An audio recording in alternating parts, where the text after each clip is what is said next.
Gloucester, Ulster, and Clermont, Munster. These are a couple of the games I'm planning to watch this weekend. It's a Sunday for me over here in New Zealand. It'll be a Saturday locally. Both of these evening games. I think this one's kind of early evening. This one's slightly later. This one will mean something like 4 in the morning. This one's more like 6. But with news out, again, thank you to my man Simon for letting me know that these games are on Sky here in New Zealand. I can watch them slightly delayed. So 6 something, I'll wake up and see how these games turn out. The first one, which is Gloucester against Ulster. Both of these teams lost last week, so a win is kind of imperative. I'm still getting my head around the way the thing is structured this year, but all I know is going none from 2 is going to make things very difficult going into the rest of the games. Ulster got a fair bit closer last week. I mean, they were, 29-22 with Toulouse and Cheslin Colby just being magic. Whereas, from what I understand, the Gloucester game, they sent a bit of a B team and got duly dealt to 55-10 away to Lyon. But at least they are home now, Gloucester, and they've made a bunch of changes. I think 12 changes all up. So maybe targeting this game for a bit more of a win, not fancying themselves away from home in France. Ulster, on the other hand, kind of minimal changes, maybe just mostly enforced ones. But yeah, it should be an interesting one to see how things go. In terms of the lineups, it's Ruskin, Singleton, and Knight for Gloucester's front row. Knight's the only one who got a run last week. Slater and Alamano, again, new additions to the locks. Reed, Ludlow, and Ackerman. Again, I think it's just Ludlow who is captain, who was in the squad last week. The other guys are new additions. Chapman comes up from the bench to start at 9. Evans is at 10. Atkinson and Scottish international Harris the midfield. Interestingly, Lewis Rizama is back. He's on the left wing, so if you're a Wales fan, it's definitely worth sitting down to watch this one to see what kind of run he has. Sharples and Moyle are the other guys in the back three alongside him. I mean, to be honest, it's been a long time since I've seen Gloucester play. And the latest thing I've read about them was about Danny Cipriani leaving. So it seems like there's been a bit of a fallout there. I did see the interview with, what's the director of rugby's name at Gloucester, about Sips's leaving. And it didn't sound... Obviously, he gave the kind of political answers where it's... he used a lot of phrases like, he's good on his day, which is kind of like a backhanded compliment. I mean, you could say that about Cipriani. Maybe it's a fair call. When he's on his day, he's magic, and when he's off, he can be costly. But, yeah, it just seemed like there was a little bit of a tension there. I'm still waiting to see what happens. If you guys have got any... I haven't seen anywhere where he's off to. Is it the MLR? I've seen rumoured. Is it another club? Japan? I don't know. But anyway, so yeah, it'll be interesting to see how Gloucester bounce back from that massive loss with pretty much a new team. For Ulster, they've kept things pretty steady. Still O'Sullivan, Herring, Marty Moore front row. It's the two O'Connors in the second row. There's no Sam Carter this week. I think he had a bit of concussion in the last game. Reedy Murphy and Timoney are the back row. Cooney and Billy Burns 9-10, which means Madigan drops down to the bench. Burns is captain, so that's 2 Irish internationals, like international players, 9-10 combo, even if not currently the favoured 9-10 combo at international level. McCloskey and Hume are your midfield. Stockdale was on the left wing. I haven't seen him play left wing for Ulster for a while, but remember, I don't watch every game of the Pro 14 by any means, so I think the last time I saw him play for Ulster, he was at fullback. Lowry and Faddis make out the rest. The back three, still no Marcel Coetzee. I think he played last week but came off after not that long through the game. And yeah, that's an unfortunate one because he's been one of my favourite players for a long time, but he always seems to pick up an injury or a knock at some point.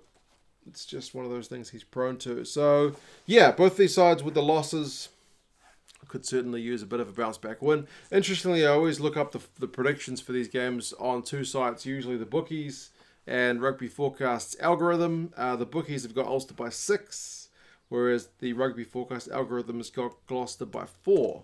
Remember, Rugby Forecast algorithm looks at head-to-head results and results in their competitions and home and away and all that kind of stuff. So maybe it's the home advantage getting them over the line here, whereas the bookies is whatever they set the odds at and then how the punters adjust them. So either way, Ulster go into the favourites with 1. Rugby Forecast says Gloucester at home. So, should be a good game. For the other one, Clermont and Munster.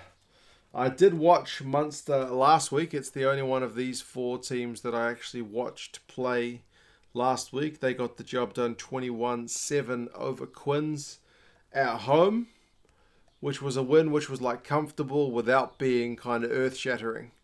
I got my first look at that man, Gavin Coombs, and he looks the business. So I'm pleased to say he's back in the lineup for this one. Clermont's game against Bristol was a 80-odd point try-scoring bonanza. It was 51 points to 38, so a big bonus point win for Clermont.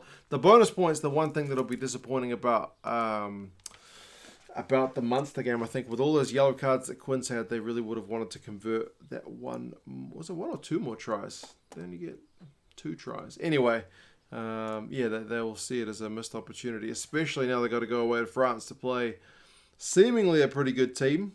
There's not a huge amount of changes in either side. Ravi Foucault and Slimani's the front row for Clermont. Jed Razak and Yato is the second row. Yato in the second row is a bit of a weird one. Not used to seeing him. I'm usually seeing him with at least maybe a 6 or an 8 on his back. But I read that Tamani and Vaha Mahina are both out for Clermont, so maybe they're struggling a little bit at lock to have Yato slotting in the second row. Ken Corrier, Lannan and Fritz Lee make out the back row. I think Fritz Lee scored a try amongst many others for Clermont last week. Bezi and Lopez are your 19 combo. Moala and Barak are the midfielders. Barak comes into the side after not playing in the 23 last week. The back three is pretty sweet with Raka, Peno as your wingers and Matsushima, who I think I got a hat-trick last week. It's a pretty tidy looking squad. So they're going to make Munster's life very difficult. Getting a win away from home over there is going to be pretty tough. Looking at Munster's lineup, Wycherley, who I think I saw him play for the first time last week, he's getting a start. The dude's only 21 years old, so I'm assuming there's also a bit of injury woes going on with Munster at loose head prop. Reece Marshall gets a start, and Stephen Archer's still there at tight head. Jean Klein and Tyke Burns second row. Coombs, Peter O'Mahony and Stander back row. So that's going to be a very interesting battle. There's certainly a lot of international experience amongst Peter O'Mahony and CJ Stander, and the youngster Gavin Coombs at 6, who, as I said, kind of looks the business from what limited minutes I've seen him play. Peter O'Mahony is captain. Murray and Hanrahan are your 19 combo. I was kind of hoping Ben Healy would get a start, but apparently that knock he got last week is a proper injury. So, yeah, I don't get to see more of him, which is unfortunate because he didn't get to play that many minutes last week, but he looks like a promising youngster as well. Damien Delindi and Chris Farrell is a pretty meaty 12-13 combo again, but George Moala is also no slouch. Opposite them, Shane Daly, Mike Haley, and Keith Earls.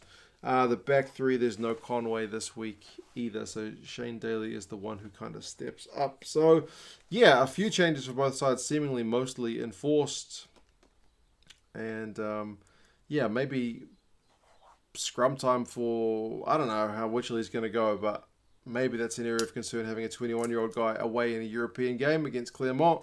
But likewise, having Yato in the second row for Clermont may be an area where Byrne and Klein, who are both pretty experienced campaigners, can, Peter O'Mahony with those line-out steals, could cause some real danger and problems. So, Clermont, to be fair, are the big-time favourites for this one. 7 points with the bookies, 7 points with the Rugby Forecast algorithm.